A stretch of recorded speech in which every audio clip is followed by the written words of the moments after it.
The day my daughter walked down the aisle, I sat outside on a side balcony, where the staff had set up a few extra tables for leftover guests.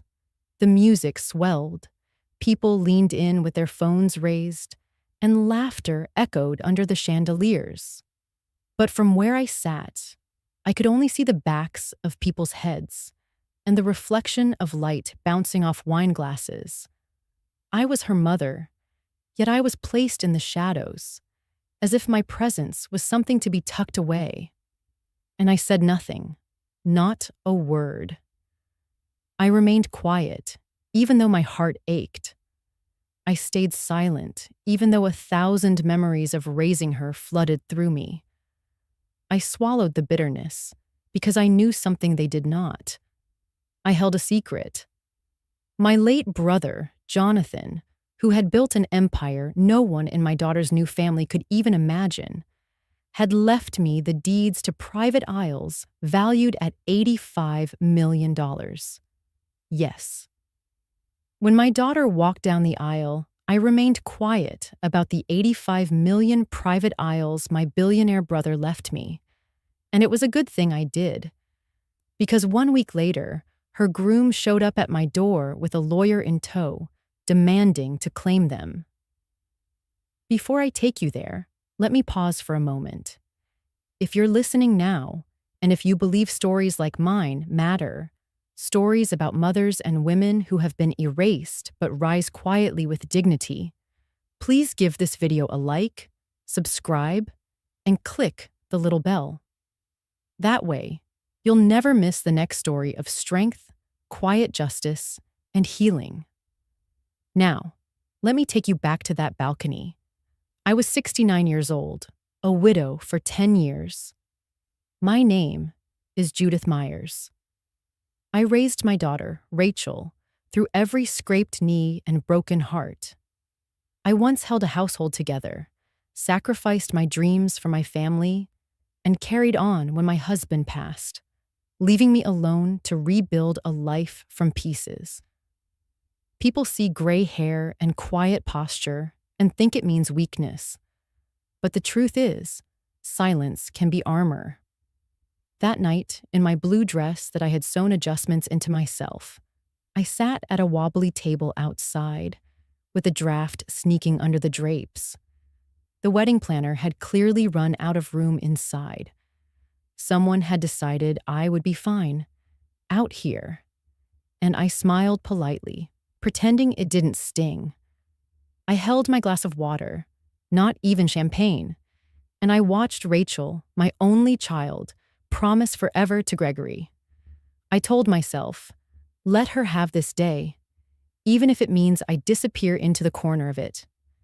People forget that mothers notice everything. I noticed Gregory's smile that stretched wider for the photographers than for my daughter. I noticed how his mother, Marjorie, positioned herself at the front row center as though she were royalty. And I noticed how no one asked me if I was comfortable sitting in the cold. Invisible mother. That's who I was that day. But invisibility, I've learned, can be a powerful position. When no one sees you, you can see everything. And what I saw convinced me more than ever to remain quiet about Jonathan's gift. Jonathan, my older brother. Brilliant, stubborn, larger than life. We had been through so much together. He never married, never had children. Work was his companion, and I was his confidant. In the last months of his life, when the cancer hollowed his once broad frame, he looked at me and said, Jude, they'll try to charm you, guilt you, and pressure you. Don't let them. These islands aren't trophies. They're protection. Use them wisely. I promised him I would. So on Rachel's wedding day, I kept my lips pressed together. I didn't correct the assumptions. I didn't tell Marjorie or Gregory's friends or anyone else that the woman sitting outside, with a simple shawl around her shoulders, had the paperwork to lands worth more than every guest's fortune combined. I stayed quiet. I played invisible. Because I knew that sometimes silence is not surrender, it's strategy. And in the days that followed, my silence became a shield. Rachel and Gregory left for a short honeymoon, all smiles on social media. But beneath the sparkle of their wedding pictures was a truth I had sensed, but not yet proven. The truth would walk straight up my driveway exactly 1 week later, briefcase in hand. When I opened the door that afternoon, Gregory stood there. His tailored suit hung a little too tight, as if the fabric strained against him. Beside him was a man who introduced himself quickly, smooth voice, sharp eyes. He carried papers that he laid across my kitchen table without asking permission. "Just some documents, Mrs. Myers," he said, his tone oiled with charm. "For your protection. For the family's security. All we need is your signature here." I glanced at the top page, Power of Attorney. I set down the teacup in my hand, steam curling between us. And in that moment, everything Jonathan had warned me about sharpened into clarity. My silence had kept me safe. But now, it would have to become my weapon. I stood at the kitchen table, staring at papers the groom and his lawyer had left. Steam from my tea drifted into afternoon light. Before I called my attorney, my mind walked back to a different room and to my brother in his final winter. Jonathan had always been the weather in our family. He built companies the way other men built barns. We were 10 years apart. He treated me like a partner long before I believed it. When the scans turned against him, I became his driver, his calendar, his last witness. I remember the hospital light.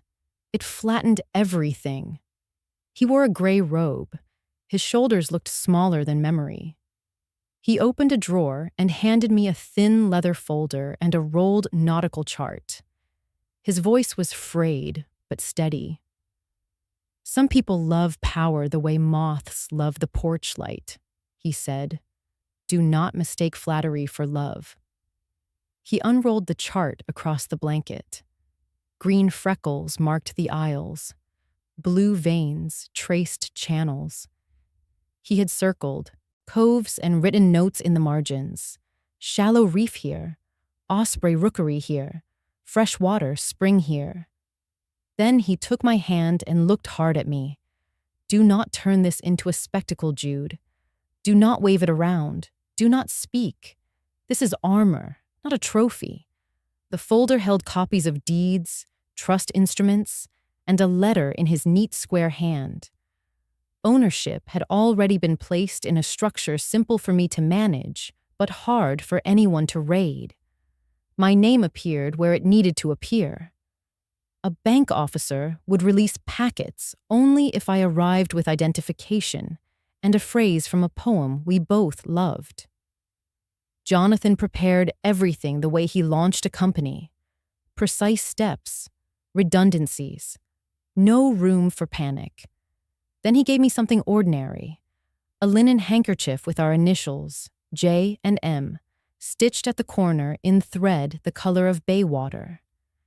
That week, I used it to dab the sweat on his brow when the fever rose. It held a trace of his cologne, cedar and pepper. "Keep it close," he said. "When people talk too loudly around you, hold this. Remember who you are. Remember what we built from scratch." After he died, I stored the folder and the chart in a small fireproof box at the back of my bedroom closet, behind winter blankets. The handkerchief I kept in a tin beside my tea, folded into a square. Rachel never asked. No one did. That was how Jonathan wanted it. Anonymity as a moat. He was right. Wealth announced too soon behaves like blood in the water. I told no one about the Isles. Not my daughter. Not my neighbors. Not the women at church who brought casseroles when my husband passed. The people who love you can still make terrible choices under pressure. Charm can dress as care. Urgency can impersonate devotion. Jonathan knew how easily the vulnerable are invited to sign away the things that keep them safe. He asked me to honor him with discretion. There was another reason I kept quiet. The aisles are not only assets on a balance sheet, they are living places. On the map, he marked a sand spit where sea turtles climb at night. He drew a small star where he wanted the sunset watched. He wanted coves kept clean and mangroves left to sow the shoreline after storms. He wanted sanctuary, not spectacle. So I practiced the discipline he taught me. Silence, patience, paperwork in order. When I felt small, I touched the handkerchief. When cornered, I traced the blue channels until my breath slowed. The map reminded me that ground can remember, that land holds faith when people do not. Standing at my kitchen table now, I slid the lawyer's note under the leather folder that holds my truth. No one knew. That secrecy had guarded me at the wedding. It would guard me again. I would not brag. I would protect. And when the time came to answer, I would use the language Jonathan taught me best.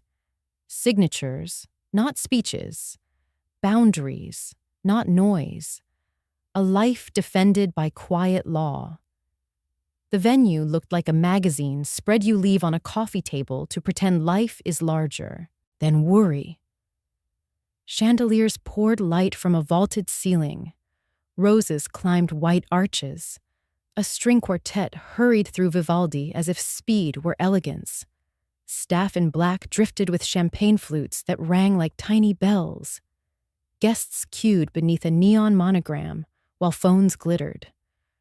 From my seat on the side balcony, the celebration felt distant.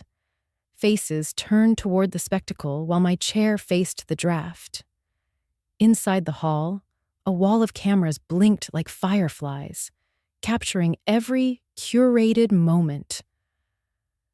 The planner's headset crackled with commands no one questioned. A violinist smiled at the timeline taped to her music stand.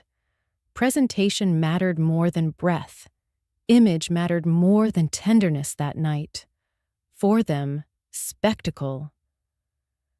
Gregory's family treated the night like a brand launch. His mother, Marjorie, carried the calm authority of a stage manager and pointed photographers into place without raising her voice. Two uncles compared cufflinks and laughed too loud. A cousin flashed a watch the size of a saucer. The best man practiced a speech loaded with venture language. Even the cake wore gold leaf, as if sugar needed a sponsor. Rachel was radiant. She glows when she laughs.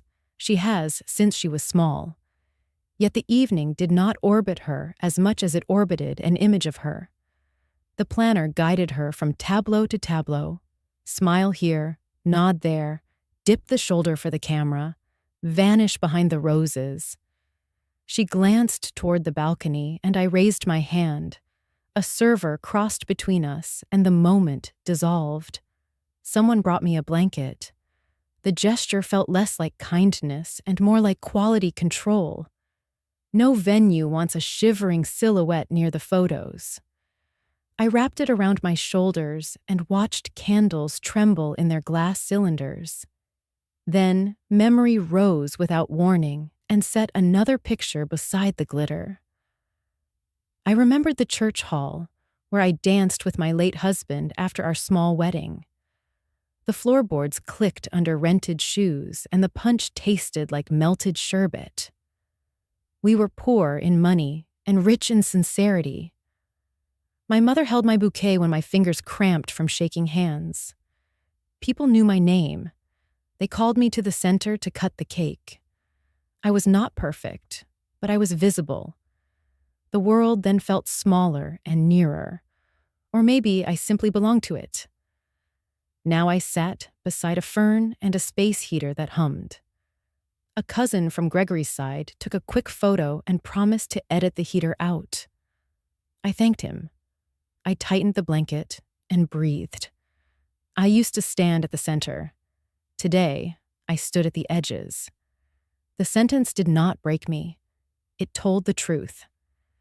Gregory entered like an actor hitting his mark. The bridal party performed a choreographed spin. The quartet slid into a pop hook. The room behaved like an audience. When he reached Rachel, he lifted her hand with a flourish designed for lenses. The kiss that followed looked like a logo reveal. I clapped because clapping is a mother's profession. Near the toasts, Marjorie approached my table with 2 planners in her wake. She rested a hand on my shoulder the way one pats a family dog. "You are comfortable out here," she said. "It is quieter. You can rest." I told her I was fine and sipped water. I did not mention the draft or the empty chair on my left that no one tried to fill. Rachel reached me just before the first dance. Her veil had snagged on a brooch. She laughed as I freed it with fingers that have mended everything from hems to hearts. "Mom, is the seat okay?" she asked, already watching Gregory tilt his chin from across the room. I told her yes. She squeezed my hands and disappeared back into choreography. That small exchange carried the shape of our pressure. Rachel wants to please everyone at once. Gregory prefers managing to marrying. I want my daughter to step into joy without stepping on herself. We are 3 points of a triangle that does not quite close. Dinner arrived late to my table. The steak had cooled to polite. I ate anyway. Cold food fills a stomach. It does not feed a heart. A server refilled my water and called me ma'am with a kindness I decided to keep. Inside, speeches praised Gregory's vision and drive. When Rachel's friend tried to toast her kindness, the DJ cut in with an upbeat track, as if sincerity threatened the tempo. Laughter swallowed the rest of the words. A distant aunt leaned over the rail and asked where I got my dress. I told her I had taken in the waist myself. She nodded, impressed by effort more than cost, then vanished back into the room's bright weather. From the balcony, I read people the way sailors read a bay. I saw Gregory bask in applause like a man warming his hands at a heat lamp. I saw Marjorie measure status in camera angles and seating charts. I saw Rachel shining and straining, a lantern in wind. I whispered a prayer that her flame would not imitate the storm. I stayed quiet. I held the blanket, and, beneath it, the corner of a linen handkerchief with our initials, J and M center or edge. I told myself, I am still a mother. The night will end, and the truth arrives on its own time. When the last sparkler hissed out and the neon monogram went dark, I folded the blanket, thanked the staff, and took the long way to the parking lot. I unlocked my car and sat for a breath, hands on the wheel, steady enough to drive home. The doorbell rang a week after the wedding, bright as a timer ending. I had just set water to boil when the chime cut through the house. Through the glass, I saw Gregory on my porch. Beside him stood a man with a leather briefcase, eyes sharp behind silver frames. I opened the door and stepped back far enough to be polite without surrendering space. "Afternoon, Mrs. Myers," the stranger said. "I am Daniel Crowe, counsel." We hoped for a few minutes. Gregory did not wait for permission. He crossed the threshold and took my kitchen chair. The lawyer hovered until I nodded. I set cups on the table. The kettle sang. I poured tea for myself and slid water toward them. Gregory pretended to sip and set the cup on bare wood. Crow opened his briefcase. He fanned out documents banded by a blue strip and tapped the top page with a pen. General durable power of attorney, he said. Standard, protective, efficient. In an emergency, your family can assist with financial and medical decisions. I glanced at the header. Blank signature lines waited like open gates. A corner box read, immediate and durable, not springing, not limited. Gregory leaned forward, elbows on the table. Rachel is worried about you, he said. We all are.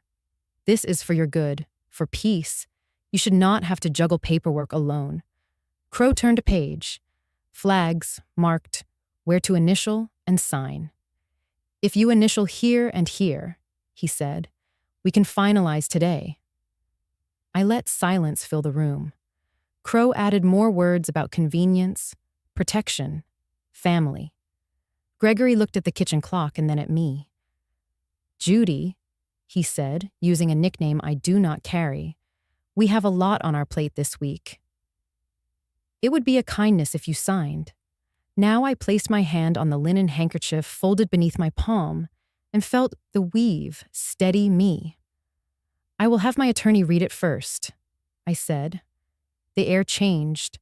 Crow's pen stopped tapping. Gregory's smile tightened. Of course, Crow said. We can leave a copy. He slid a second set across. I skimmed line by line. The instrument granted broad authority to access accounts, convey property, amend trusts, make gifts, initiate debt, even change beneficiaries. It waived bond and accounting. It allowed an agent to act in the agent's own interest. I set the packet down. How did you come to prepare this for me? I asked. Standard package for our elder clients, Crow said. Responsible families retain us to keep loved ones protected. Who retained you? I asked.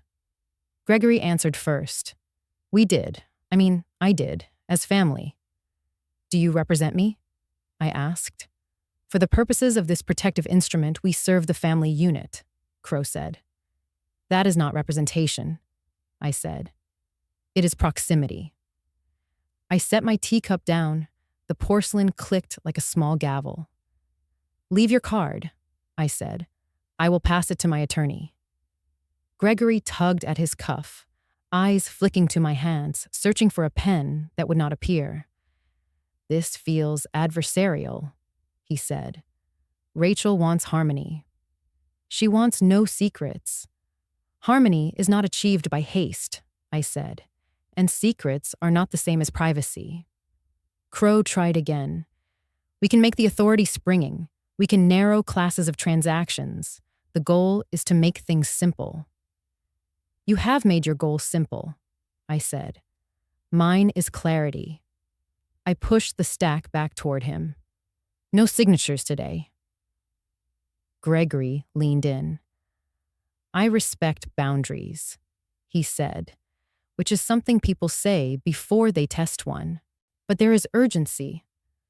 We need to make sure taxes are handled, accounts consolidated, liabilities addressed. Whose liabilities? I asked. He misstepped.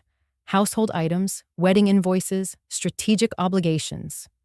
Those are not my liabilities, I said. Crow uncapped his pen and recapped it. The click ticked like a metronome. He slid a business card across the table. Thank you, I said. I tucked it under a ceramic trivet for now. Email a digital copy as well. Gregory stood. The chair scraped. He placed both hands on the table. I hope you will not make this harder than it needs to be. I hope you will not either, I said, and let the silence do the rest. Crow gathered the papers. We appreciate your time, he said. We will await contact from your counsel. At the door, Gregory tried once more. Rachel will be disappointed. Rachel is my daughter, I said. She knows I think better after tea. He offered a tight nod and stepped onto the porch. Crow followed. I closed the door and set the latch with the steady motion of someone folding a map along a known crease. In the sink, the cups left rings that wiped clean with a cloth. I placed the card in a small dish by the stove and wrote the time of their visit in a spiral notebook. I dialed my attorney and left a message. Then I stood still. The kitchen settled. The house felt level again. My silence had not been surrender. It had been a foundation. I lifted the handkerchief to my cheek and returned it to its place. The kettle sighed as the element cooled. Inside, I breathed, grounded, untroubled by empty lines waiting for a name that would not be written today. I was drying the cups when a soft knock tapped my front door. 3 small beats like a sparrow testing glass. I did not rush. I folded the towel, looked through the side window, and found Eleanor on the porch with a pie tin in her palm and a canvas tote on her shoulder. She lives 2 houses down. Widow, gardener, a voice so gentle you might miss its steel. I opened the door, but kept the chain set. Habit guards peace. She lifted the pie a few inches, like an offering at a plain altar. "Apple and ginger," she said. "You looked pale last week." Sweetness persuades the blood. I unhooked the chain and waved her in. We moved to the kitchen. I set the pie on the counter and poured tea. Steam rose. The house quieted. "You had visitors," she said. "Rachel's husband and a lawyer," I said. "Papers, urgency, a pen placed where my hand should be." Eleanor nodded. "I saw them." The lawyer shone like a cuticle pushed too far. "I am all right," I said. "I told them my attorney reads before I sign." "That sentence is a roof," she said. "Stand under it." We drank in quiet. Eleanor glanced at the documents but did not touch them. She respects lines the way a seamstress respects chalk. "Do you know why I bring pies?" she asked. "Because you are kind," I said. "Because someone should knock without taking," she said. "I know how it feels when every knock arrives with a smile holding a request." She drew a small breath, deliberate, steady. "Years ago, my son put a clipboard in my lap while I was recovering from surgery. He said the forms would make insurance simple, that he and his wife would manage the bills while I rested." I signed. The drugs had not left my head. 2 months later, I learned I had granted him authority over the house. He borrowed against it. A year later, the bank took the porch where I taught him to braid rope. That is why I live alone in the bungalow now. My hand went to the linen handkerchief in my pocket. I felt the stitch of our initials and thought of a different hospital room, a different man whose gift had been protection, not a trap. Grief and gratitude can sit in the same chair if you let them.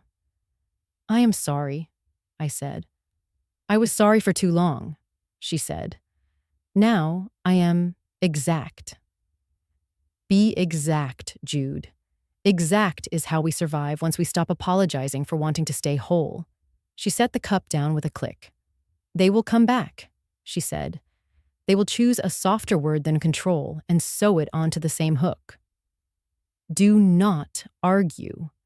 Let the hook catch air. I told her about the wedding and my balcony seat. Her mouth tightened, then softened. "They put you out with the heaters," she said. "Invisible is a trick they play until you perform visible obedience. Refuse the trick." "At least the sky was clear," I said. "You have a view of the truth," she said. "Use it." She reached into her tote and pulled out a spiral notebook with tabs and a pen. "Here," she said. "Write the date and time of every visit. Staple cards. Record what was said and what was not.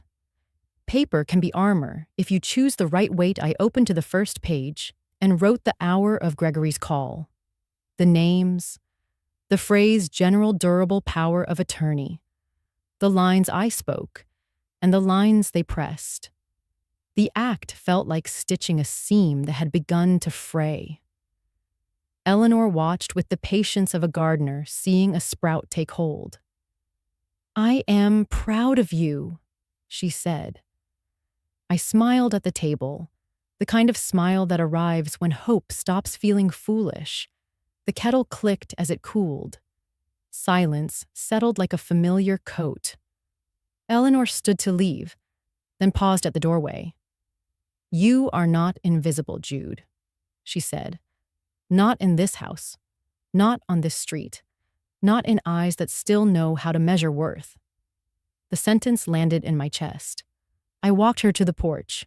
Crows argued in the maple. "When they return," she said, "pour tea. Hold the line. Let your yes be a full yes, and your no be a door." I thanked her for the pie and for the notebook. She left with her stride. I closed the door and set the chain. Inside, I placed the notebook beside the leather folder Jonathan left me. Armor beside armor. Sweetness beside law. The house stood quiet, and I no longer mistook quiet for emptiness. It sounded like readiness, truly. The errand was ordinary, which made what I learned feel sharper. I went to the pharmacy for vitamins and stamps, parked by the curb, and stepped into the lobby where the newspaper rack turns with a lazy squeak. I took a basket and drifted toward the rotating stand. Outside, a dark SUV idled in the loading zone. I recognized the profile, Gregory's jaw, Marjorie's helmet of hair. Their voices carried, shaped by impatience and glass. I stood behind the news rack and ran a finger along a magazine spine. I let the world forget I was there. "You went too soft," Marjorie said. "She is a widow. Widows sign when you reassure them. You should have walked out with signatures." "The packet was strong," Gregory said. "She is stubborn. She kept saying her attorney would read it. Where does a woman like that get an attorney?" "Everyone has an attorney if you prod them," Marjorie said. "The timing is a mess. The florist wants the final wire by Friday. The caterer is calling. The venue is holding the deposit. The platinum is maxed again, and the rate jumped. We cannot float another week," Gregory thumped the wheel.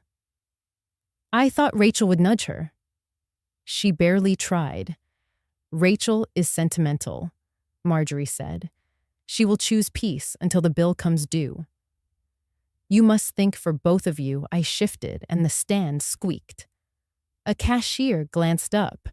I lifted the basket and pretended to compare greeting cards.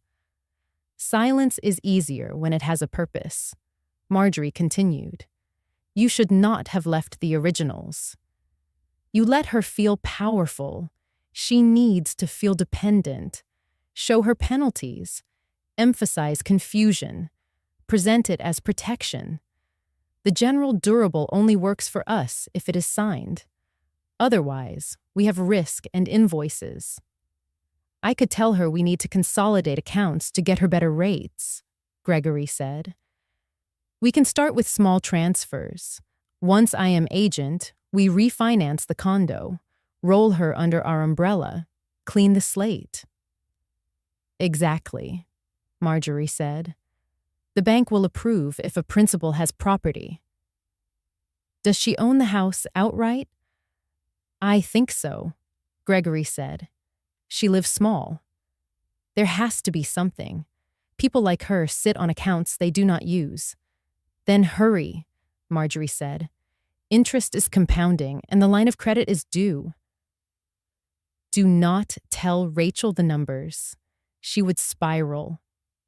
The wedding, I realized, was a palace of rentals built on debt. Gold leaf on a cake. Heat rose in my neck. I steadied it by touching the linen handkerchief in my pocket, the one with J and M stitched. Jonathan once said, "Moths mistake bright things for safety. Debt is a bright thing when you are desperate." "Vendors talk," Gregory said. The videographer threatened to hold the footage. "Let him try," Marjorie said. "You will negotiate when the time is right. Today, your job is Judith. If she signs, we are clear by Monday and can reset the cards." "How do we explain it to Rachel?" he asked. "You call it planning," she said. "You tell her her mother is relieved to have help. If Judith balks, remind her about taxes. Fear is a lever. She will not understand the forms. Keep the language quick." I stood still as a heron. I let the words settle until they organized themselves. Gregory again. "What about the island's rumor?" My breath thinned. Marjorie sniffed. "Old men exaggerate assets. Brothers exaggerate more. Even if she has land, it will be entangled. The power of attorney unlocks doors without a map. We do not need the whole castle. We need stairwells. Once you are agent, you can move." There it was, the plan dressed as concern. They did not see me as family. They saw me as leverage. Love had been replaced by logistics. I bought a newspaper to justify standing and tucked it under my arm. When I looked out again, Gregory rubbed his forehead. Marjorie tapped her phone, calculating. A receipt curled on the dashboard like a white flag that would never be waved. "I will go back this afternoon," Gregory said. "I will bring just the short form, something she can sign while tea is hot." "You will go now," Marjorie said. "Bring flowers. Widows are disarmed by gentle things. Use first names. Sit close. Keep the page where her hand falls. If she asks a question, answer a different one. Stay charming." They pulled away. I watched the taillights cut through sun like red punctuation. I stepped outside and stood in the exhaust's fading warmth. The map of the islands unfolded in my mind the way it does when wind tugs the edges. Osprey rookery here, shallow reef there, coves where tide breathes. Jonathan's handwriting skimmed across memory. Use them wisely. Do not feed sharks. I walked to my car and set the basket on the passenger seat. Before I started the engine, I opened the spiral notebook Eleanor gave me and wrote, time, place, vehicle, words. I wrote the phrase, "We cannot float another week," and the line about refinancing my home under their umbrella. I underlined agent twice. Then I spoke aloud, just once, to hear my voice keep pace with my spine. "I will not sign." I put the car in gear and felt the truth hold, firm as bedrock under tide now. Rachel came just before dinner, still in work flats, hair pulled into a tidy knot that now means meetings. She stood on my porch with a grocery bag of pre-made soup and a smile that kept slipping. I opened the door and left the chain resting against the frame. She noticed and looked away. "Habit guards peace," I said. She nodded. We warmed the soup and sat at the kitchen table. "Mom," Rachel said, "I dropped by to check on you. Gregory told me he and Mr. Crow brought some forms. He thinks they might make things easier. It is just planning. The word just is a rug. People lay over holes," I said. "Which forms?" "Power of attorney," she said. "Only if you want it.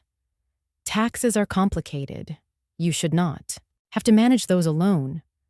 I placed my palm on the linen handkerchief in my lap and felt the stitched J and M, thread against skin, anchor against drift. "I am not alone," I said. "I have an attorney. I plan in my own time."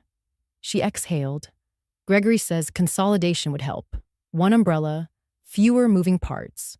You would not lose control. You would have support. We could set alerts. We could track everything. Who is we? I asked. Us, she said.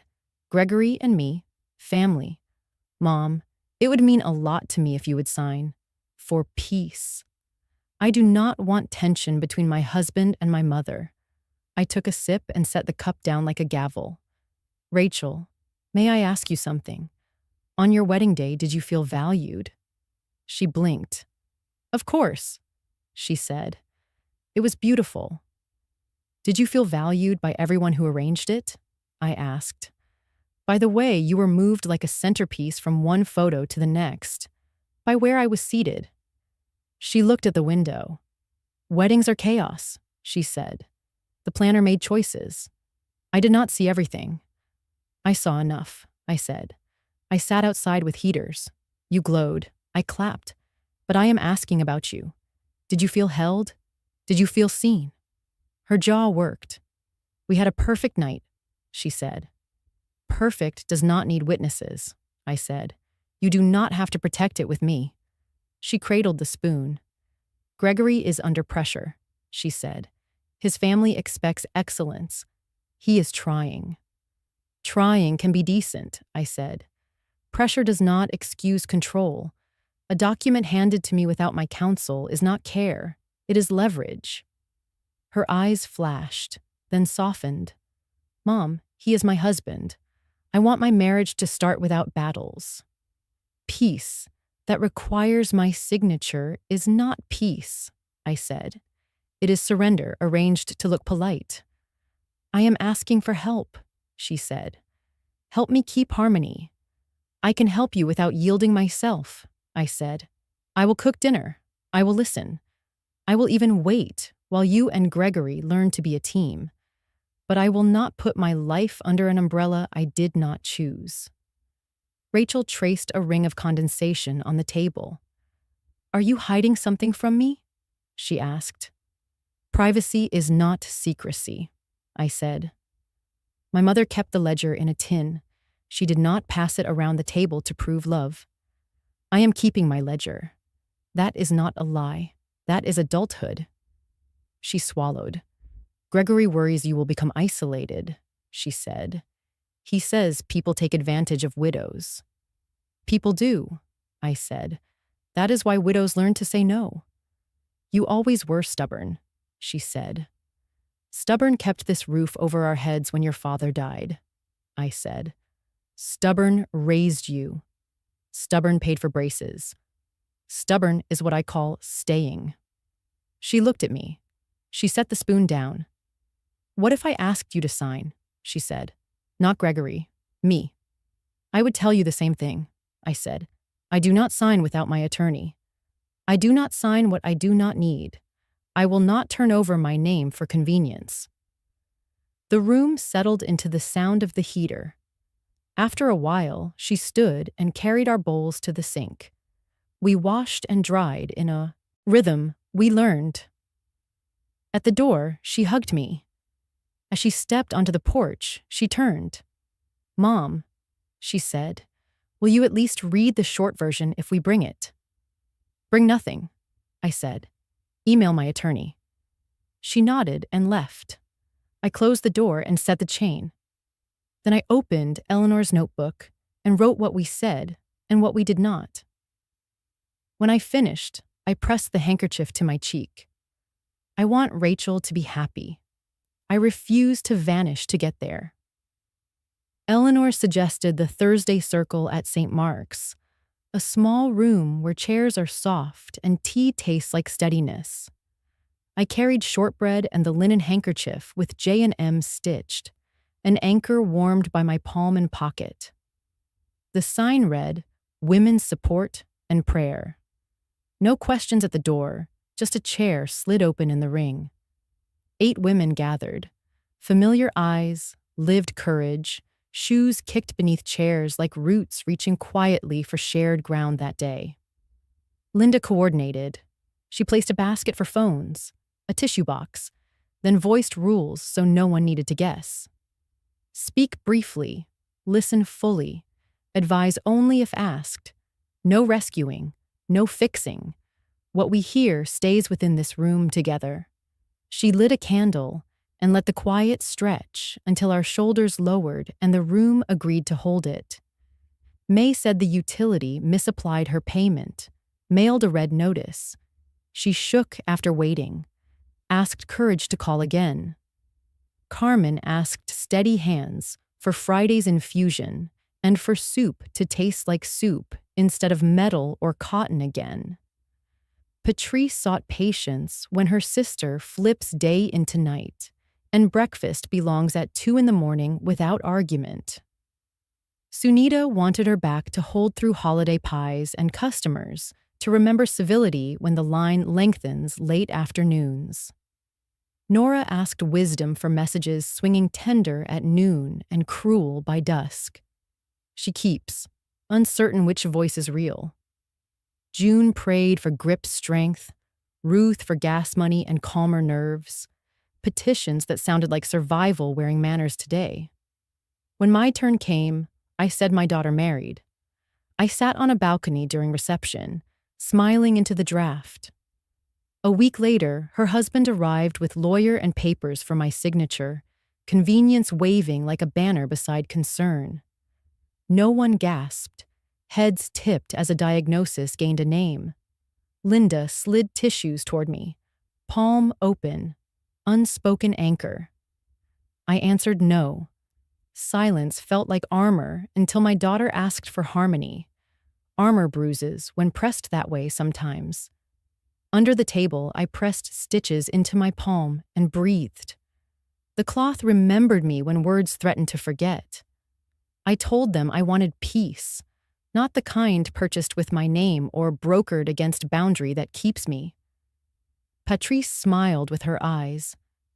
Harmony is honest, or it is theater, she said. Music improves when someone tunes it. Nora lifted glasses. My son calls me stubborn when I am consistent, she said. Stubborn is word for a boundary. Sunita poured tea. Do not let anyone rename privacy as secrecy, she said. Generosity does not require exposure to count. June set keys down. Brother brought a form after stroke. She signed and lost her truck. Now reads line carefully. Carmen leaned forward. The clinic recommends a blanket. Her grandmother's shawl gave courage the fleece never could provide. Truly, once. Bring your shawl, Judith, she said. Bring what tells your body it belongs. Let that simple truth steady your hands. Linda asked about practical help. I said I keep a notebook. She mentioned the church notary, available every Tuesday afternoon. She added a retired banker sits Wednesdays in the library answering questions for anyone who asks, without any charge there. We closed with a short prayer. We held quiet, like tent poles. The room breathed and did not need decorating. May slid her daughter's number toward me. A nurse who knows elder law clinics. She underlined hours best for calling. Sunita tucked almond cookies into my tote. Small sweetness wrapped in parchment. The package felt like permission to rest tonight. Carmen circled infusion hours on a card. Company helps here, she said. June offered standing guard on call day nearby. At the threshold, Linda pressed my hand. You are not invisible here, Judith, she said. The sentence landed and held. I believed her. Afternoon light did not diminish me. The sky seemed to side with my bones, steady and blue. The tote rested against Eleanor's notebook on the seat. Armor beside witness. Pages ready for dates, times, exact words safely. People had not tried to fix me. They reminded me I do not have to stand alone inside difficult hours. I took the early appointment so the lobby would be empty and my thoughts would have space. The firm sat above a pharmacy. Receptionist greeted me by name. My attorney, Helen Park, met me with a yellow pad and the calm of people who have seen storms. She led me into a conference room and closed the door. "Let us review what you want," she said, setting the pad between us. "Protection, clarity, and quiet." "Quiet most of all," I said. She smiled. "Then we will build the kind of walls that do not cast shadows." She slid a folder toward me. "Your brother established a revocable trust in your name years ago. We will amend and restate it. Then we will move certain assets to an irrevocable layer. I touch the linen handkerchief. J and M pressed like an oath. "First," she said, "successor trustee. At present, it is blank. I recommend a professional fiduciary as first successor, then Rachel as second, but with conditions." "Conditions," I said. "Conservation and stewardship," she answered. "If Rachel serves or benefits, she must maintain the islands as sanctuary. No sale, no subdivision, no collateralization. We add a conservation easement recorded against the deeds." I nodded. Soil remembers. "Second," Helen said, tapping the pad, "a no contest clause. If anyone challenges the trust or any transfer, they forfeit what they might receive. We pair that with an in terrorem provision. It discourages fishing expeditions." She paused. "Third, separate documents. Limited financial power of attorney naming only a licensed fiduciary. No family. Authority narrow and springing on incapacity with 2 physician certifications. A HIPAA release naming me and the fiduciary to obtain records. An advance healthcare directive naming your preferred physician and your neighbor Eleanor as support witness. Not decision maker." "Eleanor will bring tea," I said. "That is exactly what witnesses provide," Helen said. She slid a new draft of my pour-over will across the table. "If stray assets appear, they pour into the trust automatically. We tidy beneficiary designations, title the house to the trust, record quietly. We worked line by line. I initialed margins.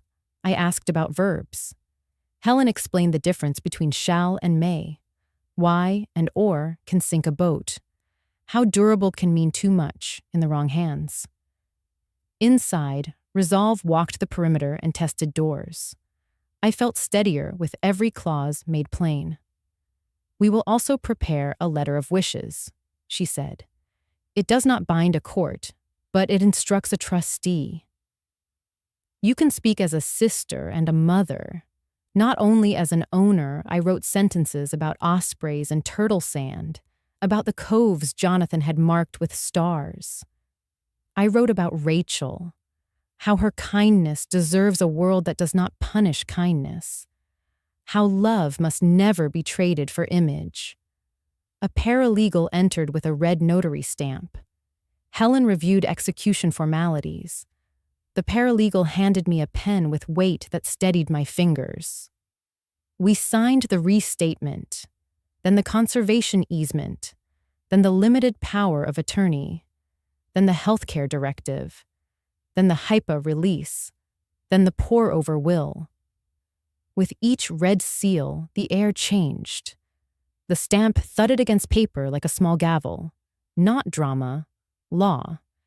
I felt Jonathan's presence at my shoulder. He approved order more than spectacle. "Next steps," Helen said.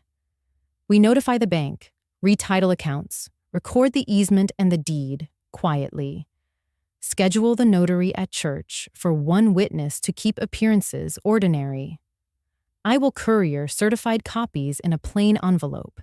Keep originals in your fireproof box." I opened Eleanor's notebook and wrote every step, dates, offices. Helen noticed the tabs and nodded. "You are already doing the hardest part," she said. "You are being exact." Each step returned my name, fully. I told her about the visit from Gregory and Mr. Crow, about Marjorie's posture, about the insistence on speed. If they return, she said, hand them my card and nothing else. If Mr. Crow calls, I will respond in writing only. There is no reason for you to explain boundaries that are already written. I will not sign what I do not need, I said. You will not, she agreed. And you will not stand alone. We reviewed a brief script I could use at the door. I will consult counsel. Please email any documents. I do not discuss legal matters without representation. Thank you for understanding. Practiced aloud, the sentences felt like sliding a deadbolt with a fingertip. At the end, she brought a brick-colored binder. She placed the originals inside and closed the rings with a soft snap. The weight surprised me. Not heavy, certain. She affixed 3 red tabs along the edge like buoys. The binder felt like weatherproofing after a long storm. I carried the binder to the window and looked down at buses and people with coffees. I did not feel richer. I felt anchored. Outside, life hurried. Inside, the future had a floor. Helen walked me to the threshold.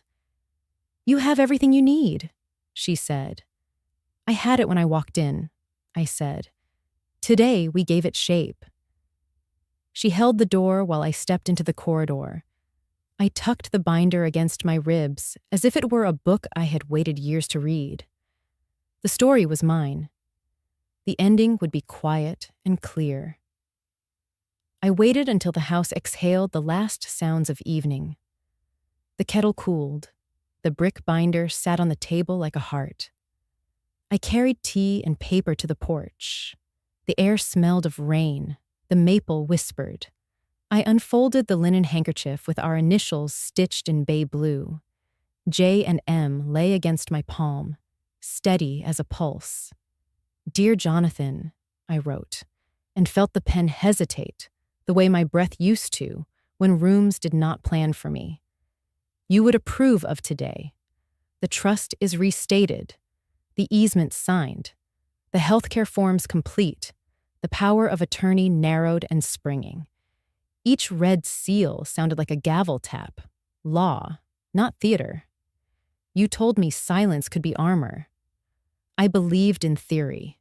Now I know it in bone. When Gregory arrived with his lawyer, I did not argue. I said my attorney would read it first. The door stayed where I placed it. When Rachel asked for harmony, I heard the girl who reached for my hand as a child. I said no and felt the yes beneath it. That yes was dignity, not defiance. At the pharmacy, I heard truth arrive with engine noise. They are not after love. They are after leverage. The wedding cost more than pride can pay. I write so I do not forget when guilt tries to rent a room in my chest. You despised debts that dress as duty. I do too. I remember the chart you unrolled on your blanket. You pointed to the rookery and the coves. You spoke of turtles and sand that remembers by morning. The map lives in the fireproof box, but tonight I hold it in my mind like a lantern. The islands are not only wealth. They keep faith with tides and birds that never learn to flatter. I promise again, I will not sell them. I will not trade sanctuary for spectacle. The porch light drew moths. One rested against the glass. I set my palm over the handkerchief and let the day reach me. Tears came, not as a storm, but as something honest meeting air. I cried for the balcony seat and for how my daughter avoided my eyes when she asked for a signature. I cried for years, spent apologizing for taking up space. I cried for women who opened the door because they were taught refusal is unkind. The crying ended the way rain ends, with quiet and a clean smell. When the last tear cooled, I felt taller. Not taller in inches, taller in belonging. I could hear your voice, not as command, but as company. Jude, You know what to do. Use signatures, not speeches. Use boundaries, not noise. I whispered the words like an oath, and the porch agreed by staying still. I wrote a line for Rachel. My love is not on paper. It is under it. It is the table itself, steady and quiet. I wrote a line for myself. I am not invisible in my own house. Then I folded the page and wrapped it in the handkerchief, as if cloth could teach ink to keep a promise. Inside, the binder waited. I slid the letter into the back pocket where no one looks and closed the rings. The click sounded ordinary. That is the point. I turned off the porch light and let the moth find night. The house held its shape. My body did too. If you were here, you would make tea I would pretend was better than mine. You would remind me leadership is mostly logistics and love. I am learning to lead my own small republic. Doors lock when I ask. Meals taste like food again. Grief can sit without taking every chair. Thank you for trusting me with land and with an idea. Armor, not trophy. Tonight, I understand the weight of both. I signed the bottom with my full name and the date. I sat until the cup went cool and the wind shifted. I did not need the letter to travel. It had already delivered what I needed most. Authority returned to its owner. It returned to me. The bell rang after lunch, one clear note. Through the window, I saw Gregory on the porch with his mother, Marjorie. Behind them, Rachel stood a step lower, arms folded against the wind. I opened the door and left the chain set. Judith, Marjorie said, lifting a bouquet that looked borrowed from a lobby. We brought flowers. We hoped to clear the air. I unhooked the chain and stepped back only to the rug. You may come in, I said, for tea. They filed into the kitchen. The brick binder sat on the table. I placed 4 cups. Gregory held a manila envelope. Short forms, he said lightly. Nothing complicated. Streamlined authority so we can handle details if anything happens. A signature here would bring everyone relief. Families function on trust, Marjorie said. Paperwork only reflects the love already present. Rachel pulled out a chair and sat, coat still on. I nodded to the envelope. Set it down, I said. Gregory slid a pen toward me. I did not touch it. I lifted a white card from the binder and placed it between us. The letters were black and plain. I do not sign any papers without my attorney. Gregory's mouth flattened. This is the short version, he said. Your attorney can review the long one later. The short version is still a signature, I said. And a signature is still a surrender if I have not asked for it. Marjorie leaned in. Judith, dear, you are making this heavier than it needs to be. Control can be exhausting at your stage. Allow the young to carry the load. Control is not the word for my name, I said. It is the word for what you want. She set the bouquet on the counter. We are offering help, she said. Refusing help is unkind when a family is trying to move forward. Help requires consent, I said. Consent is not a pen pressed into my hand. Gregory exhaled. There are bills, taxes, consolidations, he said. We need authority to tidy what is untidy. What is untidy? I asked.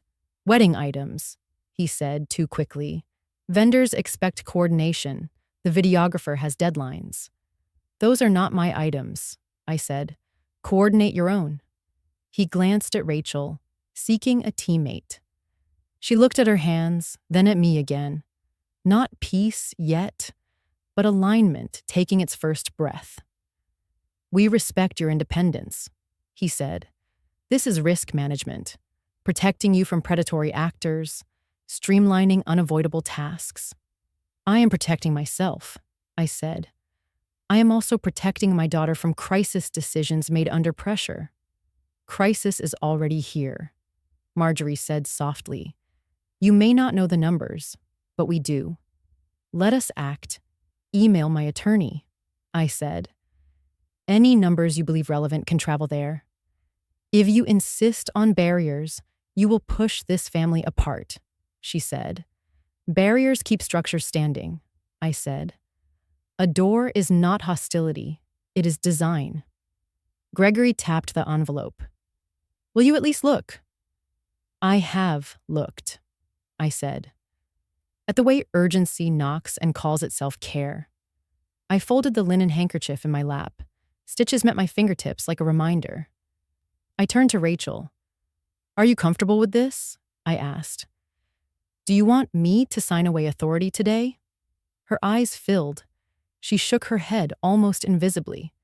I want peace, she said quietly. But not this way. Rachel, Marjorie warned. My daughter kept her gaze on me. Gregory gathered the envelope, but not before a corner flashed a box labeled immediate and durable. I met his eyes.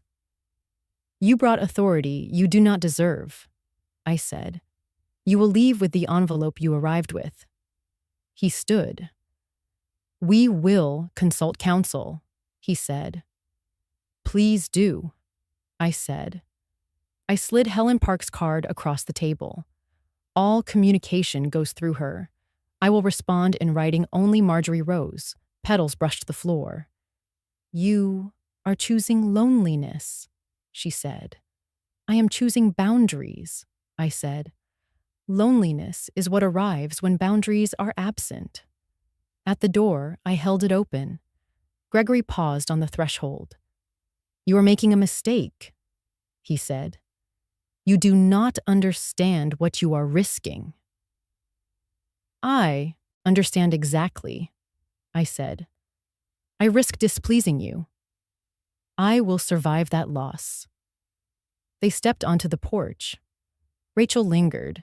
She reached out, squeezed my hand once, and whispered, Thank you. Then she followed them down the steps, shoulders squared as if a new weight had settled into its rightful place. I closed the door and set the chain. Inside, the house reclaimed its air. I wrote the time in Eleanor's notebook and poured the remaining tea. The card still sat on the table, ordinary and final. Power had not raised its voice. It had simply refused to move. Rachel arrived after dark, hair escaping the knot she wears for meetings. She did not ring. She tapped once and let her hand fall. I opened the door before the second thought formed. She stepped inside and dropped her purse on the bench. I locked the door. In the kitchen, she kept her coat on. The refrigerator hummed. The clock ticked. I set water to boil and pulled 2 mugs from the rack. Mom, she said, then covered her mouth. Tears slid fast, then steady. I handed her a clean towel and waited. Waiting is an action. It clears space for truth. She spread both hands on the counter. Mom, she said again. Voice scraped thin. I was left out of my own wedding. The sentence landed and did not break. I slid a mug toward her. Chamomile, simple and warm. Her shoulders shook. The towel darkened. She tried to apologize, and I shook my head. Crying is honest, I said. Keep going. They moved me like furniture, she said. Smile here, pivot there. Stand by the cake, now by the arch, now by the door. When I asked to sit with you for 5 minutes, the planner said the timeline couldn't bend. Gregory told me to trust the process. That image mattered. She laughed without mirth. Do you know the only time I stood still? She asked. When the videographer changed batteries. That's when I looked up and saw you on the balcony, wrapped in a blanket. I wanted to come. They pulled me to the next tableau. You saw me, I said. I saw you, she said, and fresh tears came. I did not come. The kettle clicked off. I poured water over tea. She cupped the mug with both hands. Since the wedding, she said, it has been invoices and calls. Marjorie keeps saying everything is under control if we move quickly. Gregory talks like a project manager.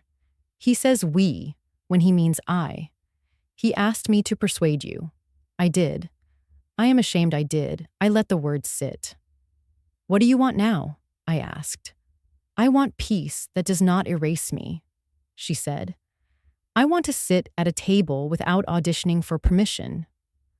I opened a drawer today, she added, and found a spreadsheet titled Wedding Float. Charges on 3 cards and a note that says, Refinance Judith. I confronted him. He said I misread, that it's a concept, that everyone does it. She looked at me then, eyes bright with tired courage. I know it is wrong. I know he is wrong. And I am afraid that saying so will tear my new life in half. I reached into my pocket and found the linen handkerchief with J and M stitched. I set it beside her hand. Hold this, I said. It belongs to steadiness. She pressed the cloth. Her breathing slowed. I do not want to be the reason anyone drowns, she whispered. You are not water, I said. You are a person. A person is allowed to want air. She laughed once, then sobbed. I pulled her against me. Her forehead found the hollow below my collarbone. We stood like that, 2 heartbeats learning to keep time again. Tears finished when they were ready. When she lifted her head, the towel had become heavy with proof. I traded it for the handkerchief. Listen, I said, you do not need to fix this tonight. You need to remember who you are. She nodded. Who am I? She asked. You are a woman who deserves rooms that see her, I said. You are a daughter whose mother will not sell her name for someone else's comfort. You are allowed to say no, I want to, she said. I do not know how. We will practice, I said. Start small. Keep your paycheck in your own account. Ask Gregory for numbers, not adjectives. Choose counseling if it helps. And do not carry his mother's urgency. She let out a long breath. Will you still love me if I stumble? She asked. I will love you if you fall asleep at the table, I said. I will love you if you knock on my door at midnight. My love is not on paper. It is under it. It is the table itself. She placed her cheek in my palm. Thank you, she said. We ate toast with butter and honey. I walked her to the door and set the chain after she left. The house felt full again. I wrote in Eleanor's notebook. Tonight, my daughter told the truth. Then I wrote one more line. 2 women stood up without standing down. I rinsed the cups, turned off the light, and felt steadiness settle like tide over rock at home. The message arrived by accident. My phone buzzed with a voicemail transcription, Gregory's voice tight with strain. I pressed play and stood. Marjorie, the florist is past due, and the venue wants the second wire. The platinum is at its limit, the rate kicked up. Crow says the short form needs a wet signature. He thinks we can get it if I keep it pleasant. Judith keeps saying her attorney will read it first. She is not confused at all. My name sounded like a problem to solve. Paper rustled. A chair scraped. I cannot go back to the club without paying Barton for the cigars. He already posted photos from the wedding. Everyone thinks I came into money. If we stall, the story falls apart. You said you would cover the bridge on your card until the refinance clears. Marjorie's voice bled through, thin and precise. Reputation costs more to repair than to maintain. Leaders do not ask permission. Decisive sons keep families aloft. Then a click. The voicemail ended. I stood still. The sink dripped once. Leader in her mouth felt like a coat 2 sizes too large thrown over a shivering boy. It did not excuse him. It explained the draft. That afternoon, I walked past a coffee shop. Through the window, I saw Gregory at a table with Mr. Crow. Gregory's knee bounced. Crow's pen tapped a woodpecker rhythm. I went in for water. I stood near the bar where voices carry if you stop trying to hear. We can restructure once we have agency, Crow said. One signature, then we move assets under a consolidated umbrella. Vendors can be paid. The refinances proceed. Gregory rubbed his temples. She is stubborn. She keeps this notebook like a cop. She writes everything down. I did not expect homework. Crow smiled without warmth. Most widows want relief. She has a lawyer's script. She has a lawyer, Gregory said, and a neighbor who looks like air but moves like granite. I stirred a straw through ice. If we do not present urgency, Crow said, we will be negotiating from weakness. You need a narrative. Health, confusion, logistics, travel. Anything that frames signature as kindness, I can say taxes, Gregory offered. Everyone fears taxes. Crow nodded. Bring copies. Keep it orderly. Do not let her read alone. Gregory leaned back. I promised Rachel I would make this seamless. I told her I was building a life for us. I cannot show her that the numbers are smoke. So do not, Crow said. Bring her mother under management and the smoke clears. I stepped out and let the door close on their plan. That evening from my porch, clouds piled over the bay like receipts. I tried on the word hunger and found it fit what I had seen.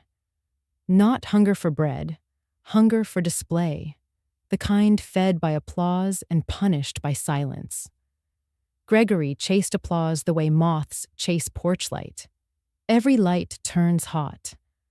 I remembered his mother at the wedding, how she arranged photographers like chess pieces and called it care. In her house, power rehearsed in the mirror until the reflection clapped. She had trained a son to confuse pressure with leadership. That training found its way to my kitchen with a bouquet and an envelope. I wrote a note in Eleanor's book, Mirror of Hunger, the need to be seen as solvent when the wallet is hollow, the urge to borrow a mother to pay a boy's debt. I underlined it twice. Seeing is not forgiving. It is refusing to be fooled. Before bed, I listened to the voicemail again, not for cruelty, but for calibration. Gregory feared humiliation more than debt. He wanted a story to hold together even if the numbers did not. That makes a man dangerous around paper. He will call control generosity and speed protection. He will name surrender peace. I turned off the lamp and held the handkerchief. Jonathan warned me about flattery dressed as help. Tonight, I learned another costume. Hunger dresses as leadership and asks for a pen. My answer would remain a lock. My voice. A key turned once and left still, for good now. I brought soup to Eleanor's bungalow on a gray afternoon. She opened the door in a cardigan the color of oatmeal and waved me in with a laugh. The living room smelled of lemon oil and soil. A radio whispered 40s music.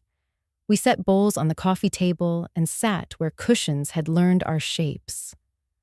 Tell me about your day, she said. I have been steady, I answered. But steadiness has a cost. I can hear them planning when the house is quiet.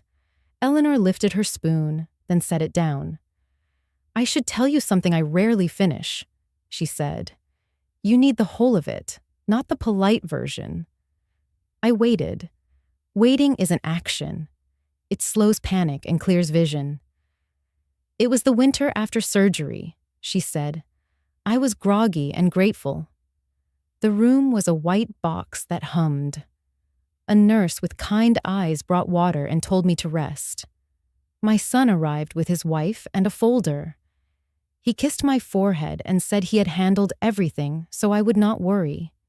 He said the hospital needed signatures for insurance and temporary support. She rubbed her forearm as if it still carried adhesive. He used my first name the way doctors do. He kept his tone sweet. He placed the clipboard where my hand already lay. The pages looked friendly, durable, assistance, coordination. I signed the highlighted places. The nurse witnessed. I slept. 2 weeks later, she went home. He had already visited the bank, she said. The power of attorney was general and immediate. He borrowed against the house to pay cards and a truck. He moved a certificate of deposit and changed a mailing address.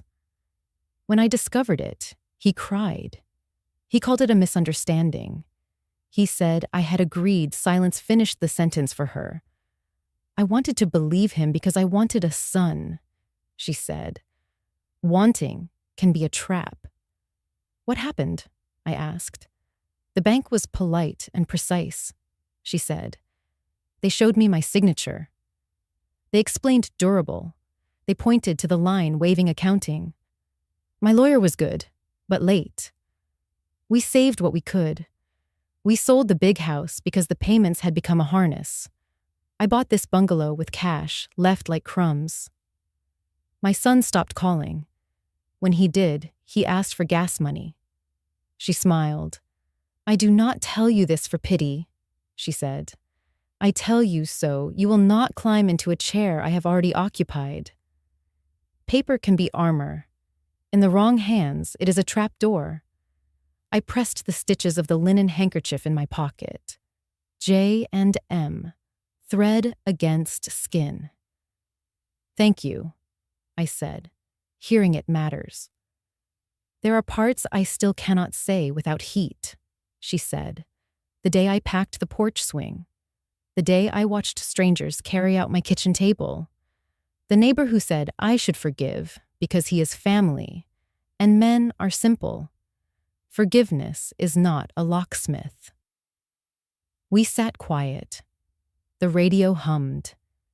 In her story, I saw my doorway, and the pen waiting where my hand might fall if I were tired. I could have said no in the hospital, she added, but I was taught that no is sharp and women should be soft. I have learned a new shape. Soft can say no. Soft does not mean open to harm. I reached for her hand. You are not alone, I said.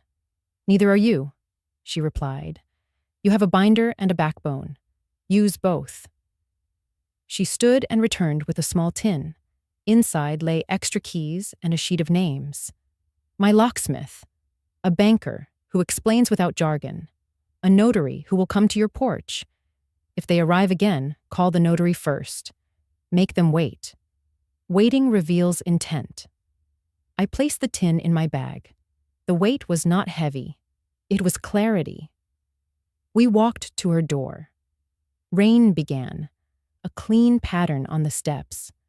She hooked the chain and measured me like a hem. Jude, she said, I lost my porch swing because I trusted a child who was not behaving like a son. Do not trust a man who is not behaving like a husband. Trust the paper you signed with your own clear mind. On the walk home, I saw my future if I confused kindness with surrender. It ran through a hospital, into a bank, out through a door that no longer opened for me. I chose the other path. I carried soup and keys and the steady knowledge that friendship can be a lantern. In its light, I saw the trap, and I saw the way around it. Friendship stayed while I stepped past the hole. The knock came at dusk. 3 firm raps, evenly spaced, like someone measuring a wall before hanging a heavy frame. I stood in the hallway with the brick binder under my arm. The porch light was off. The house held its breath. I walked to the door and set my palm on the latch. The metal was cool. Through the peephole, I saw Gregory's suit and the slope of his shoulders. A florist's van idled at the curb. Sun bled out behind the maple, turning the glass into a strip of copper. He knocked again. "Judith," he called. "We should talk." I brought revised papers. "It will take 5 minutes," I did not open. The habit of my life rose to greet me, the habit that used to say yes before my mouth knew the question. I let the habit pass like weather. I stayed still with my hand on the latch and felt my backbone arrive. The binder's weight reminded me of the room where Helen Park stamped red circles into law. I shifted it to my hip and breathed. Armor, not trophy.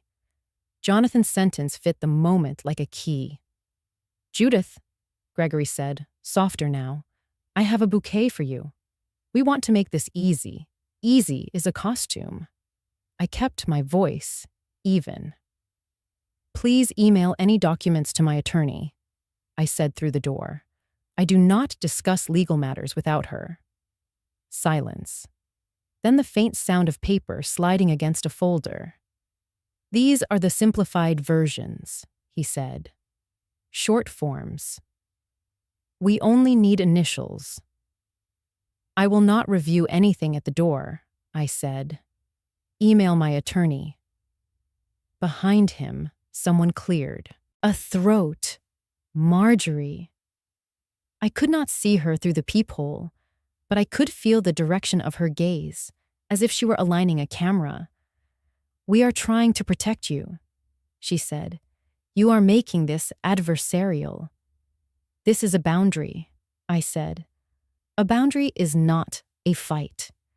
He knocked once more, quick and light. "If you do not open, we cannot fix this," he said. Fix. Another costume. I rested my forehead against the wood and let the grains steady me. On the hall table, Eleanor's notebook lay open to a fresh page. I pictured the date, the time, the words I would write. Wait long enough, and intent reveals itself. "Your daughter wants peace," Marjorie tried. "My daughter wants to be seen," I said. "Peace is not purchased with my name." I reached into my pocket and pressed the linen handkerchief with J and M stitched blue. Thread answered skin. Breath found depth. I could have opened. I could have been polite and poured tea and let the pen creep toward my hand. Instead, I turned the deadbolt until it settled with a soft click. I did it slowly, so I would remember the sound. Control can be as quiet as that. "Judith," Gregory said, voice tight now, "you are forcing us to escalate." "Communicate with my attorney," I said. "Good night." A pause. Shoes shifted on the mat. Paper rustled again. He set something at the base of the door, then footsteps retreated down the steps. The van door slid shut. Engine noise faded until it was only evening again. I stood without moving and listened to the house fill back up with itself.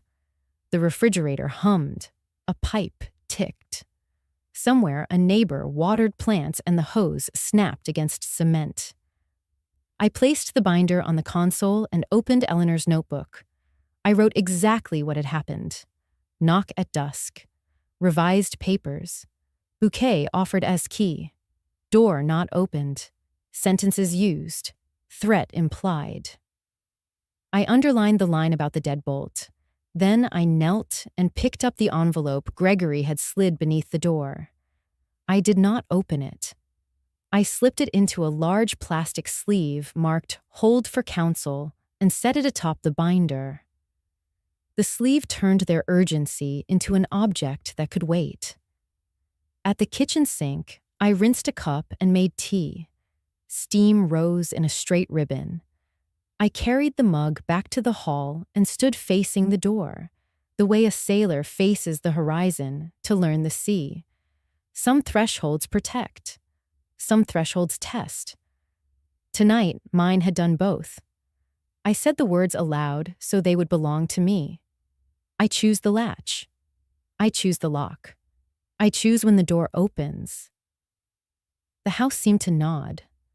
I turned away and felt the old habit loosen like a knot finally agreeing to release. Control is not loud. It is a mother who hears knocking and decides to keep the night. It is a door that obeys the hand that pays the mortgage. It is a woman who remembers she is not a hallway between other people's rooms. I turned off the porch light and let the dusk finish its work. After the house settled from the knocking, I carried the brick binder to my bedroom and opened the fireproof box in the closet. Winter blankets folded back like gray waves. I lifted the leather folder and the rolled chart Jonathan had pressed into my hands that last winter. At the desk, I loosened the linen tie and let the map unfurl across the wood. The paper breathed, a quiet exhale of bays and channels. Green freckles marked the chain of aisles. Blue veins traced the routes a small boat could thread at high tide. Jonathan's notes walked the margins in his square hand.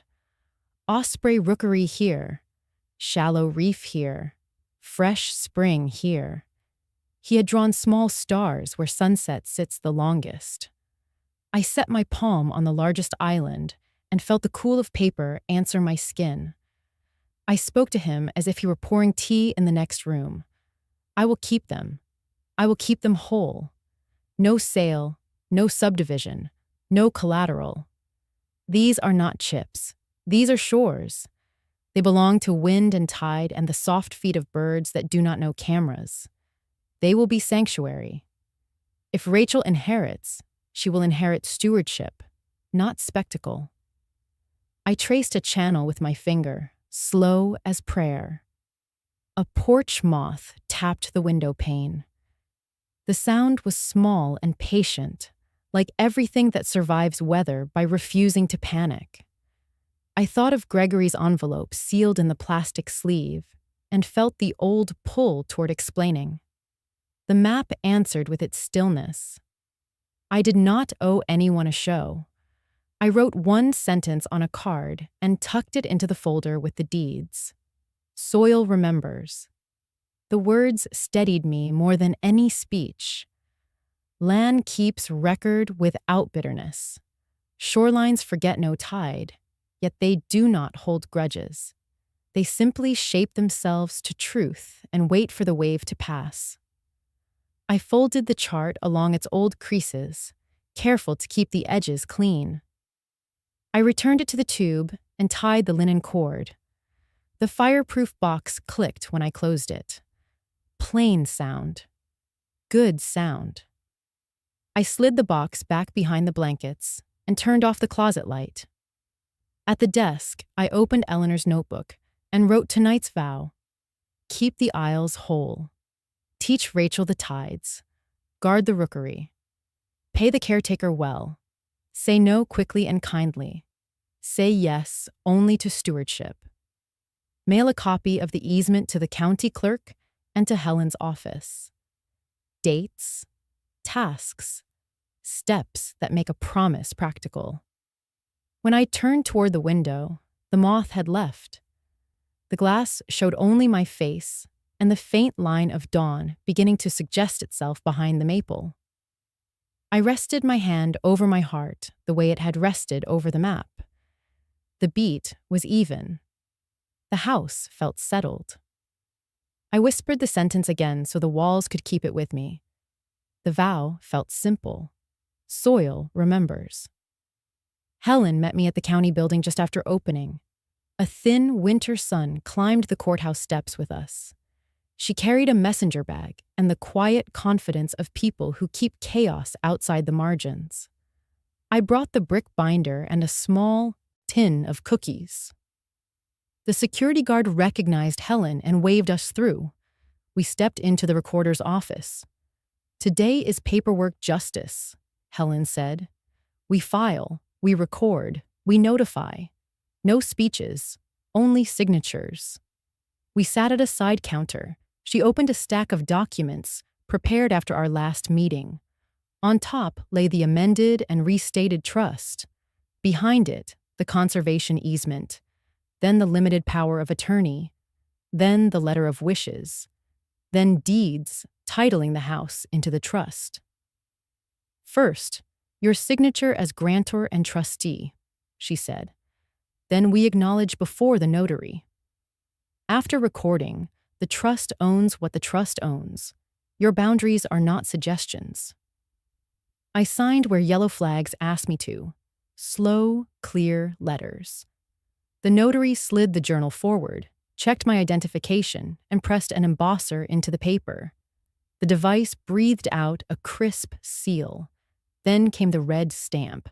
Thud. The sound landed inside my ribs like a simple drum. We moved to the conservation easement. The language declared the islands a protected sanctuary. No sale, no subdivision, no collateral, no mineral extraction, no commercial overnight development. Reasonable caretaking allowed. Access by invitation only. Helen had added a clause that made me exhale. Any beneficiary who attempts to undo the easement forfeits all rights. I initialed every page. The notary lifted the stamp. Thud. "Next," Helen said, "the letter of wishes. It does not command. It guides." I read what I had written the night of tea and maps, then added a line about the osprey and about hiring a school to help with shoreline cleanups. I signed. Thud. Calm walked the room. We recorded the deeds transferring title of my house into the trust. The clerk accepted fees, slid the documents under a glass partition, and stamped in a steady rhythm. She handed me certified copies. The weight felt like a house deciding to sit on its own foundation. Helen opened a final folder. "Disposition of residue and successor instructions," she said. "This is the twist that makes the story honest." She pointed to a section. "If Rachel serves as successor trustee or inherits distribution, she must maintain the islands as a permanent sanctuary. She must not sell, must not encumber, must not license any venture that compromises habitat.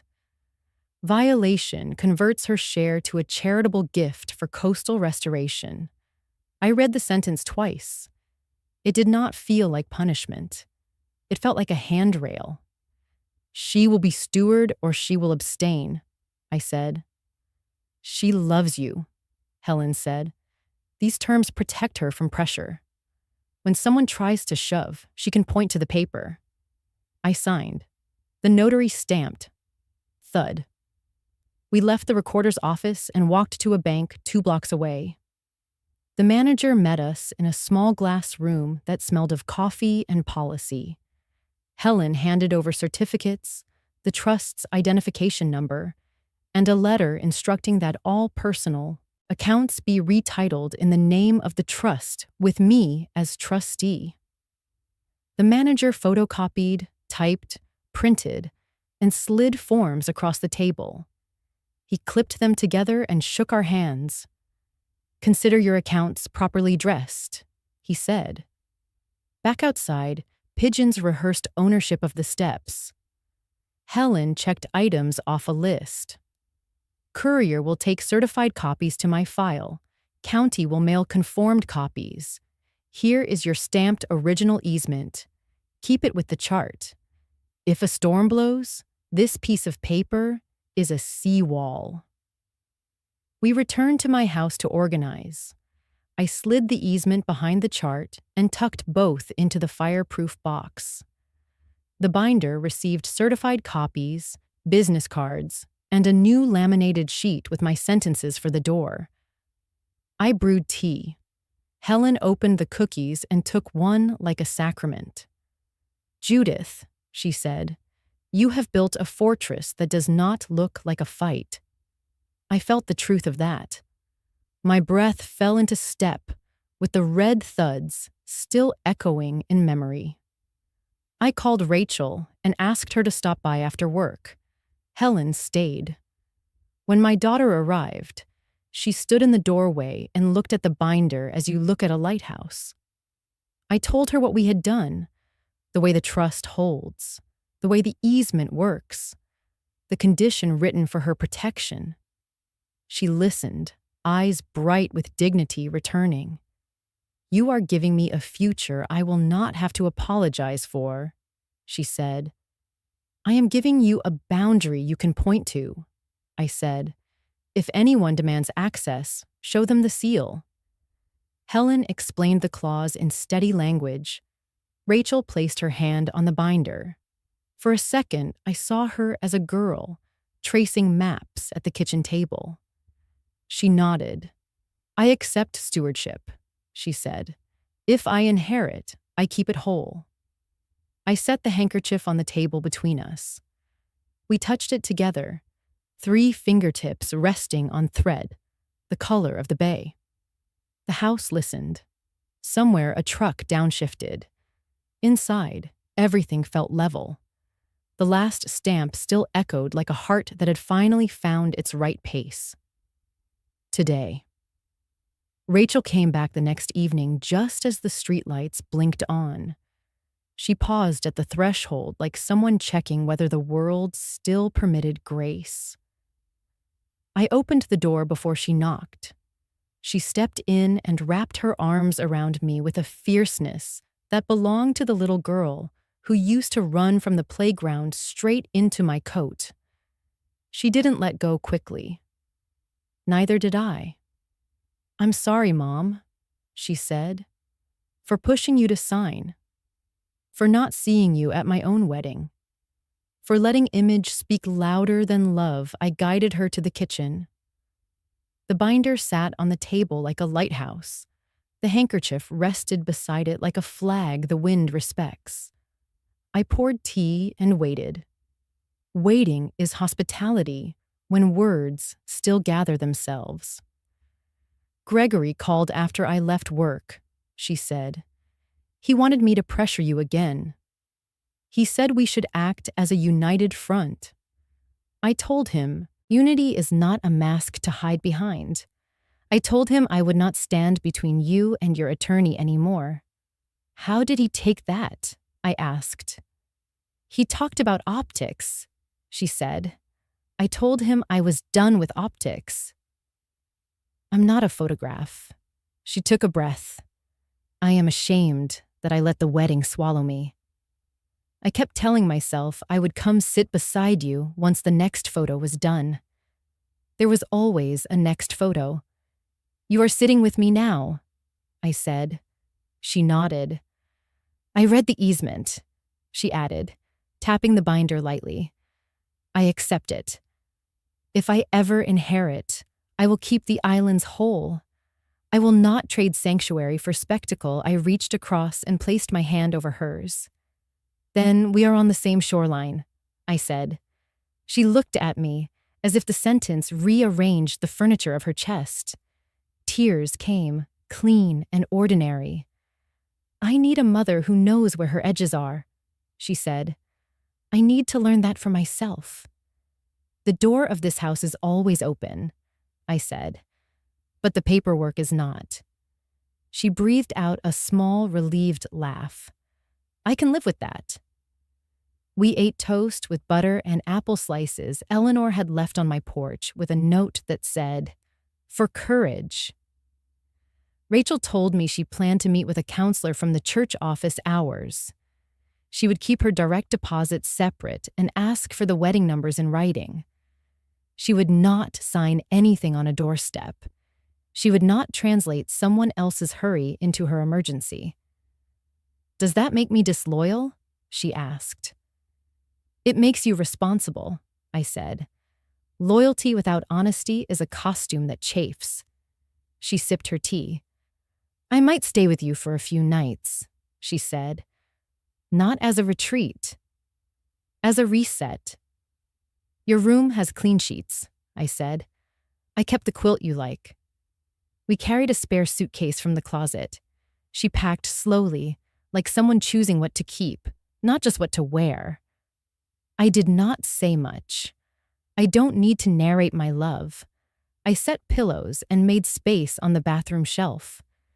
Before bed, she stood in the doorway of the guest room, hand on the frame.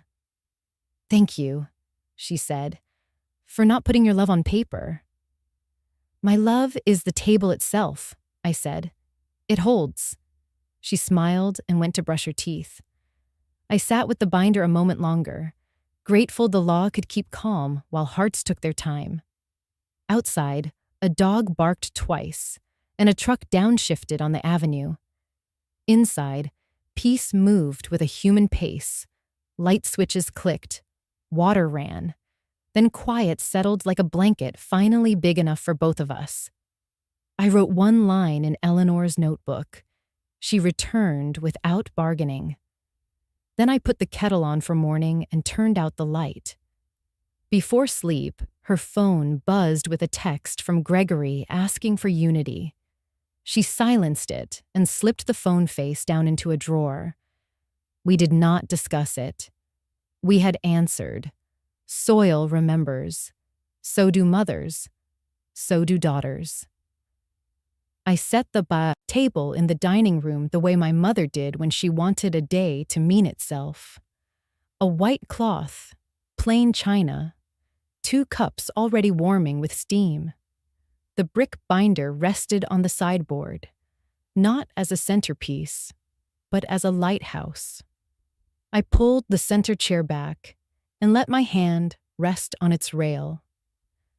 I remembered the balcony seat with the space heater humming and the draft sneaking under the drapes. Then, I sat in the middle of my own house. Eleanor knocked her 3 light taps and stepped in when I called her name. She carried a bag of pears and a smile that understood long distances crossed by short walks. She paused when she saw me seated. "Look at you," she said. "In your own place at the table." "In my place," I said. "Not a spare seat." Not an afterthought. She took the chair at my right. Nothing fancy. Curtains up, plates simple, everything arranged to hold, not to impress. I poured tea. The steam lifted like a blessing. "How is Rachel?" she asked. "She is sleeping," I said. She put her phone in a drawer and did not apologize for resting. "Counseling starts next week. She is keeping her accounts and her footing." "Footing is half of freedom," Eleanor said. We ate pear slices and watched winter sun pour an amber stripe across the wood. I told her about the filings, the clerk's steady stamp, the conservation easement written like a shore-taking shape. Each red thud carried calm. No fireworks, only law finding its place. "Paperwork justice," she said, smiling. "The kind that does not need applause." I set my hand over the linen handkerchief on the cloth. "I thought about bringing out the chart," I said. "But I decided to leave it in the box. I can hold it in my mind. Rookery here, reef there, stars where sunset sits." "You do not need proof to know the truth," she said. "You have built it into the day." We spoke about small things. The price of eggs, a neighbor's new dog that sings at sirens, the church bulletin asking for rose pruners. Ordinary talk felt like a new room. I did not have to hurry to deserve sitting here. Eleanor set her cup down. "Say the sentence," she said. I looked at the chair that would no longer be nudged aside for anyone else's map. "I am not invisible. Not today. Not ever again." Sunlight jumped on the rim of her cup. "There it is," she said. "Now, the room knows it too." I breathed. The house felt as if it believed me. I told her Rachel had accepted the condition. If she inherits, she will keep the islands whole.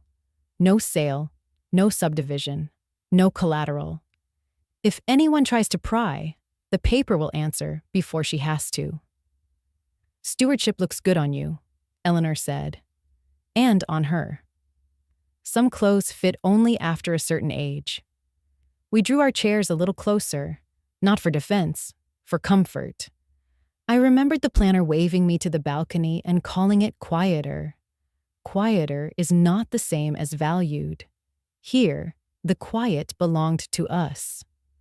Do you miss the old house? She asked.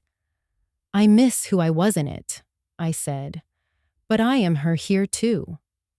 A sparrow landed on the sill and approved of our crumbs with a quick nod. Thank you for the day you brought the notebook, I said. And the pie. And the sentence about not being invisible. You wrote the rest, she said.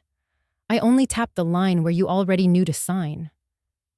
We laughed, and a hinge I had not noticed loosened. The balcony chair faded into a story I could tell without bruising. Will you keep this chair?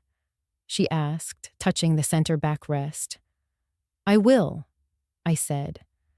When others visit, I will still sit here. If someone suggests the corner, I will pour tea from the center. The light shifted, the stripe narrowed. Evening rehearsed itself on the floor.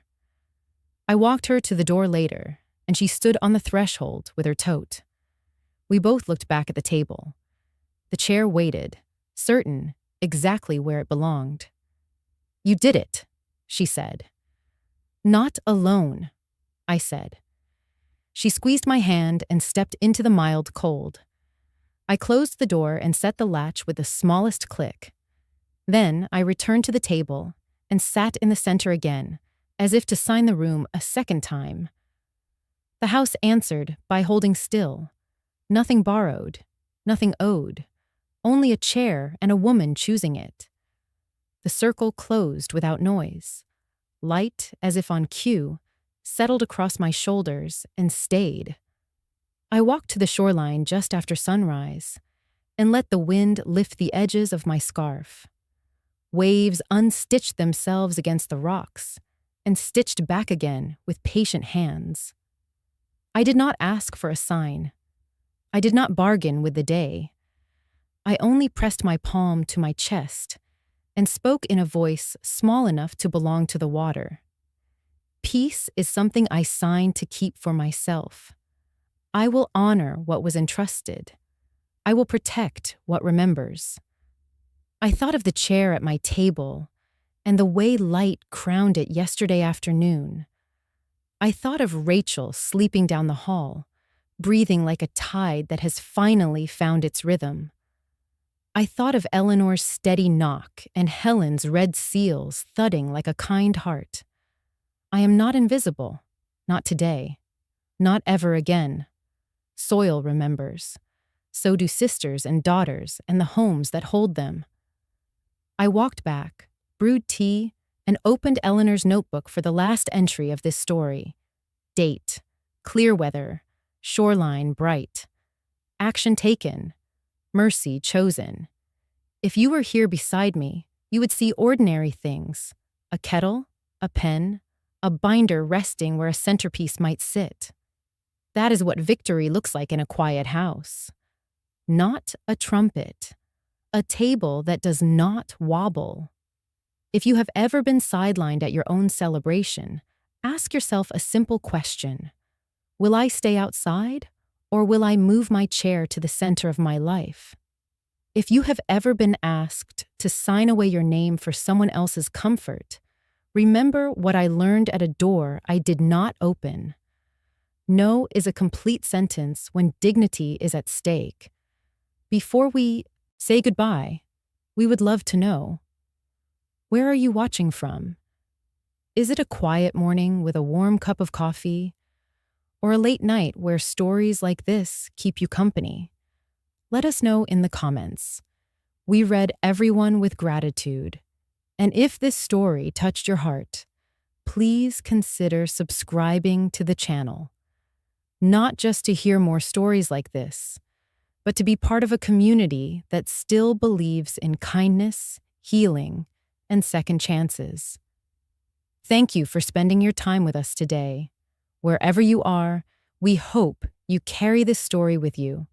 And remember, sometimes the miracle does not knock on your door. It waits quietly until you are ready to open your heart.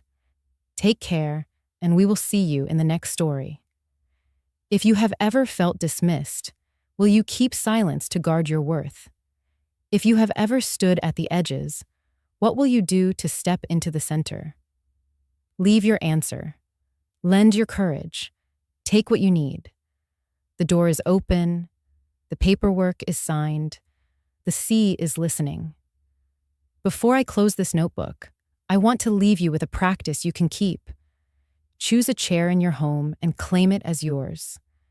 Sit there tomorrow. Breathe there. Make a cup of tea and set your hand on your pulse.